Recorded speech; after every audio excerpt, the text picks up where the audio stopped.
that are being brought to the show is something that Collecttopia is bringing to Vancouver that nobody else is. Nobody will be doing anytime soon. This is a one-off show.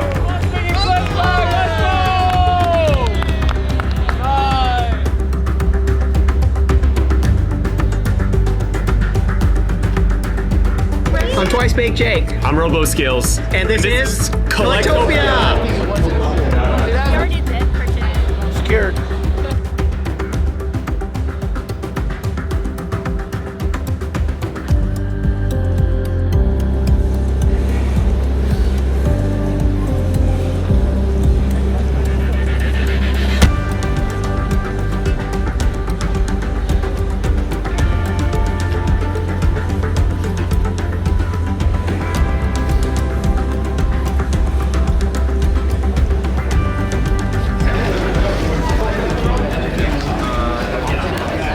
I feel like playing is like a release from everything else that I'm doing, right? Like I can just focus on the task at hand, which is just, you know, have fun and beat the guy in front of you. It's like I played with my friends in middle school, and you know, my best friend and I, we always played Magic together, and so that's a very good memory for me. So playing Magic now kind of brings back memories of that. And that's the whole reason behind collecting, right? I mean, you collect something because it means something to you. It's really important for me to recognize the women in this space because my wife, Vancity CJ, she was the first female Pokemon card shop owner in Canada. And I've seen how difficult it was for her to really break through in this field as a woman. When we had our entire creator lineup set, I was looking at it. It was all these superstar brick and mortar female owners who are creators at the same time. We got Sabrina Jenkins, we got Danny, we got Pokecourt Courtney, and CJ. I was like, these four women are literally powerhouses in our community. It's really interesting that even though we're speaking on the stage, but I feel like we're in my living room. Looking at them makes me feel so comfortable. The moment we start talking, we notice there's a lot of similarity between us. I think having that panel is one of the best decisions we ever made for Collecttopia. I've always been in industries that are very male-dominated. I used to work in investment banking and finance. For my entire career, I've been surrounded by like mostly men. And I think, coming together like on a panel and seeing like so many powerful women, outspoken women who are like creators and they're so loving and like warm, like I frankly just like speechless. I would actually probably say that most of the community are probably introverts, but you put us here and we find common ground and it helps us out of our shell. Like doing content, being in the space has really helped me grow as a person and come out of my shell. Like never in a million years would I think that I would be doing this right now. There's like, if you were to tell me 5 years ago that I'd be sitting here and doing this, I'd laugh in your face and be like, there's no way you're getting me in front of a camera. There's no way. But somehow like, everybody's just so supportive and helps you shine. First of all, I've never hosted a panel and I felt like I was not the right person as well, but reminded myself that I'm also a founder and this is my event. So I'm just going to sit there and ask all the questions that all the other little girls are probably wondering how these beautiful women, powerful and so successful at the same time, how did they build their business? Patchy and I were sitting there and I was like, man, that's my wife. And then Manny started asking a question and Patchy was like, that's my wife. We're like two little kids, in the backyard and we're like so proud. When I first start to stream, people just think, oh, there's just another girl just trying to catch this heat.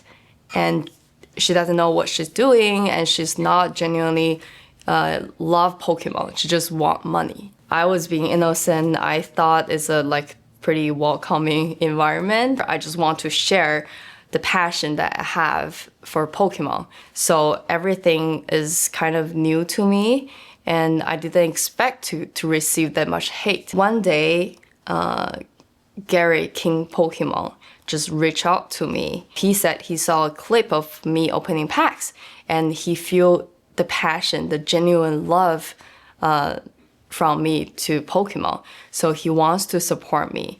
You know, I don't even know the right word. I'll say idiots, but, you know, whatever the right word is, you know, would comment on her, on how she looks and how she does, you know, yeah, just typical internet trolling, which turns a lot of people off and makes them turn away. Well, her and Jesse didn't in that. And maybe I played a little part in that, which I take a lot of pride in.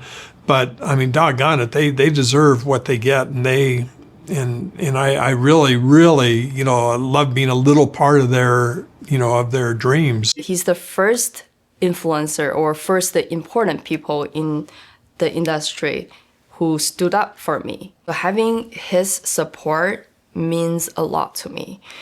So I was thinking, if I can get the most respected person in this industry have my back, why should I care about the people who doesn't mean anything? If you were to give advice to somebody who's just getting in this space and they're like, oh my God, this is so cool and this is so fun, and you meet these young people all the time, what is your advice for them? Well, my advice is always do it because you love to do it. Do it that if every single part of it falls apart, you're still going to be happy. Can you talk to me about Steve Aoki at the event and him going through the museum? The first person that really jumped on board is actually Steve Aoki. Our friendship started in 2021 at the Pokemon Saves the World event. That was the event where we met half of these Hall of Famers. We met Dubsy before he was Dubsy. We met Gem Pokemon. We met all of these guys at that event. So it was kind of like the genesis of CJ's Pokemon career.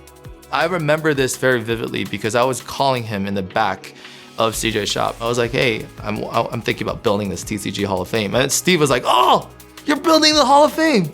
Am I in? Like, he was like super excited, right?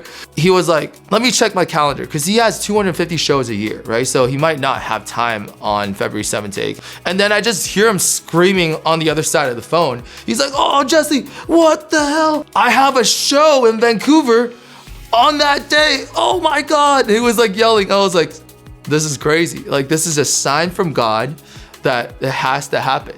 Whoa. This is the original piece art. Wow, that's insane. The only Ecto Pristine 10 Alpha Black Lotus card. No way. That's probably the only card that's comparable in value to your PSA 10 Auto 10. You could see how the way he looks at the cards in the museum, how passionate he is. But you'd be surprised. He looks at the cards at like 50 cents, the same way he does looking at the cards that's $2, $3, $4, $5 million in the TCG museum. He's a true collector, even though everyone has different backstories. And that's the beauty of it. We all have different backstories, we have different backgrounds, we have different ethnicities, but we are all connected through this common passion of ours that started when we were kids. And the big three, all in PSA 10. Oh my God. Like all these, that's crazy. That's crazy. So I've seen Steve Aoki before. Shows, and I've also seen him at Collecticon, which I was vending at. He's just in another room, and he's just there, and I'm like, but no one's allowed into that room. So I walk out, Avery's down the hall, and then he's like, what are you doing here? And I'm like, oh, I'm just staring at Steve Aoki through this door that I don't even dare to go through. And then Avery's like, let's go in. He grabs my arm, and he just pulls me inside, and then Avery starts talking to him, and he's like, hi, my friend is too shy to ask you, but she really likes you. Can you sign her card? So I want to repay her for it. She got me the Rayquaza that has like the rainbow border and it like goes out of the painting. She got me the Dialga from Astral Radiance and the Espeon VMAX. So I knew they wouldn't really let her in because a lot of people were in there. I said to the security guard, excuse me, inductee here, let me through, please. So Rudy, come here. I grabbed her arm, just walked up to Steve, all nonchalant. I was like, hey man, it's nice to meet you. And then, I was like, I have a big favor to ask you though. Is it okay if you could sign my friend's card? Like, she is a very big fan. Honestly, I think she's fangirling right now. And Avery is the reason why it all came together, because I got too shy and I just stood there like a statue, and he just walked right up to him like the strong kid he is and got that signature for me like it was nothing. Oh, that's so great.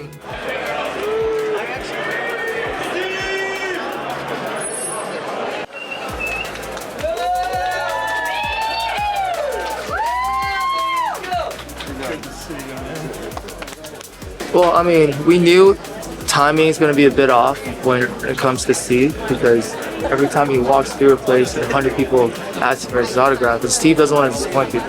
So we kind of know we have a little bit of time to transition between this and the Hall of Fame ceremony. So hopefully we can push things back in half an hour and not be too affected.